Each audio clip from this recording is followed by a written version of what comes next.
What's happening, Toy Squad? It's your man TOYZee back with more Toy Joy. We got some exciting reveals coming.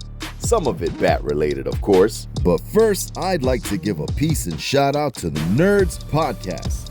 Three amigos from the Bronx with a great podcast about all the nerd stuff we know and love, and then some. Check them out, I dropped the link below. Shout out to Cole, Pete, and Pooba. Now, let's open some boxes. First up, we have a very special item. The 85th anniversary of Batman Bat Signal Light Up Popcorn Bucket. I was lucky enough to successfully pre-order one of these. I will not be using this for popcorn. This piece is all kinds of awesome. So much display potential with this one. Requires a few batteries, I don't know. The bat signal lights up and looks amazing when cast on the ceiling or wall. So cool. Next up we have the worst boss ever, the Dark Lord himself, the Emperor from Return of the Jedi. The third installment of the original Star Wars trilogy released in 1983. This dude was the epitome of evil on screen in those days without even having much screen time in the entire trilogy. That's how hard Star Wars hits. He comes with a few cool accessories like his staticky hands and a cane.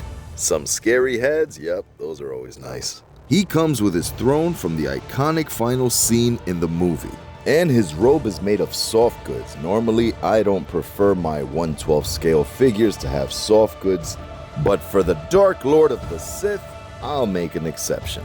My Star Wars collection is coming along quite nicely. If you like what you see, hit that like and subscribe so you don't miss a thing. Next up, we have one of the most disgusting, most slippery and slimiest little green ghouls this side of the afterlife, Slimer.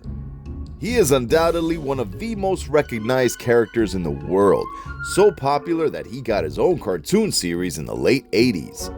This figure comes with a couple different heads, one with a mouthful of hot dogs of course, and a piece of the rooftop from the end of the first film. You collect all the figures from this line and you get to build a rooftop diorama that was the portal to Gozer's otherworldly dimension. This display is gonna be nuts! Folks, we have here Eternia's own firefighting elephant man, Snout Spout. This guy was one of my favorite original He-Man figures back in the day. In my many make-believe adventures, this guy was always front and center. This figure looks great. The color scheme just works. The metal shine on the figure and the axe is a nice touch. The box art is phenomenal. I'm a huge fan of great toy box art. Next, we have a very bad kitty. The baddest kitty in all of Eternia, Panther. The original came out, wait for it, 43 years ago. This purple kitty is Skeletor's ride or die. Always has his back. Very cool package art. This picture can be used as a backdrop. Nice. As graceful as a kitty leaps from the couch to the window, this beast is as intimidating as he looks. Great articulation on the fangs. Ow! Next we have one of my favorite Bat villains of all time, the Man-Bat. A classic Bat villain, Man-Bat first appeared in Detective Comics number 400 from June 1970. This figure is amazing! He is absolutely gorgeous, not frightening at all. I hadn't really noticed this guy until I saw him on Batman the Animated Series in the early 90s. That show and its animation were a game changer. I am still a huge fan and I watch some episodes every now and then. The detail that goes into McFarlane's DC figures is unmatched. Switching it over to the competition yet again, we have a Marvel Legends 2-pack, Captain America and Crossbones, from one of the best movies in the MCU, Civil War. Although Crossbones' very brief role pretty much served as the MacGuffin in this movie, I'm happy he at least got a figure. I'm a huge fan of comic book movie figures. Cap's figure is great as always. I love how each time he appears in a movie, the suit is tweaked just a bit. Sometimes it's light, sometimes it's dark, sometimes it's rags. Marvel still at the plate, we have classic comic Vision. Vision's popularity has soared tremendously due to his appearances across the MCU, spanning 3 movies and a Disney Plus show, with another on the way. I love to own figures of characters in their classic getup that I grew up with. He comes with a piece of the Build-A-Figure for this wave. You collect all the figures in this wave and you can build the Void. A version of the Void was shown in this year's Thunderbolts movie, which I enjoyed very much. We got a big old box from Big Bat Toy Store. Of course we got a Batmobile. This Batmobile is a beauty. It even has lights and sounds. Also in the box, we got a 7-inch scale Alfred Pennyworth from the original 80s and 90s Batman movies, portrayed iconically by the late great Michael Gough. McFarlane Toys has given us more Batmobiles than most of us even have space for, but I'm not complaining. Back over to Marvel, we have another great Tupac, Bruce Banner and the Grey Hulk by Hasbro for the Marvel Legends line. I think these two look like the first appearance of the Hulk from the Incredible Hulk #1 back in May 1962. These are incredible. I haven't had a comic Bruce Banner figure since this little guy from Toy Biz over 20 years ago.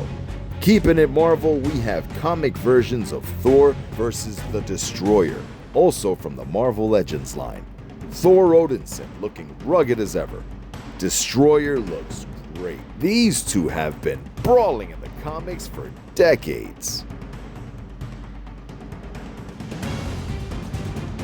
Unfortunately, the same cannot be said for the movies, as a Destroyer had a brief and short movie role in only one MCU movie, Thor in 2011. He did look amazing on screen though, and his toy is awesome. Got it. Another baddie coming out of Eternia. Evil-Lyn. From the 1987 classic film, Masters of the Universe. Say what you will about this movie, but the costume design is absolutely phenomenal. Evil-Lyn looked amazing, and they cast a perfect actress to play her, Meg Foster. Those eyes alone made her character so intimidating. Thumbs up on this figure, she looks great. Always happy to add more He-Man figures to my collection. This is some of the best package art I've seen in a while, in my opinion. Ladies and gentlemen, Bruce Lee by Super 7. This is my first Bruce Lee figure, and it looks amazing. The Bride in Kill Bill paid homage to this outfit. So many accessories. Nunchucks, of course, tons of hands, and a couple of different heads. This Bruce is from when he squared off against Kareem Abdul-Jabbar, Dan Inosanto, and others in the final scene of his last movie, Game of Death. Released almost 6 years after Bruce Lee's untimely death in 1973. Rest in peace. Back over at the DC Multiverse by McFarlane Toys, we have Frankenstein. This figure looks absolutely amazing. The detail is great! This more recent and modern DC incarnation of Frankenstein first appeared in 7 Soldiers, Frankenstein #1 in 2005.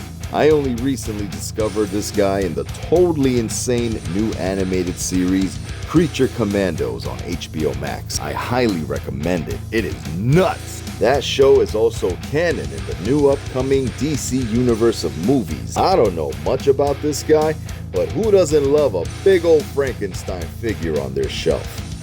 We weren't done with the legend, or the legend wasn't done with us.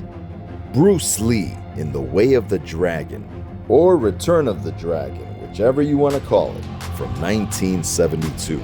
Honestly, I am not familiar with this movie, but I've seen the fight scene with Chuck Norris a bunch of times. It'd be great to get a Chuck Norris figure someday to go toe-to-toe with this Bruce. Make it happen, Super 7. He comes with even more hands, different set of nunchucks, the more lethal kind, and a couple of heads with different Bruce Lee mugs. bombastic side-eye. While on the subject of legends, we have here a legend, and like Bruce Lee, gone too soon. I give you a son unique, aka Turk McGirt, aka Big Baby Jesus, aka Mr. Russell Tyrone Jones, aka the Old Dirty Bastard!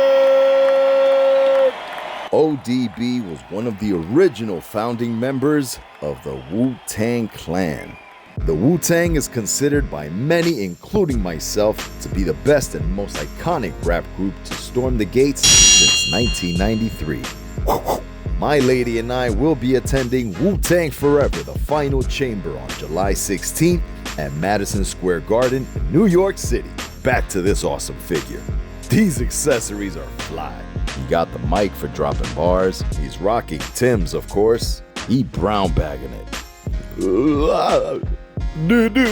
Oh! I can say with total confidence that no other figure in my entire collection comes with a welfare food stamp card. Ask your parents. Rest in peace, Old Dirty. Stay tuned for more great reveals. Thanks for watching. TOYZee.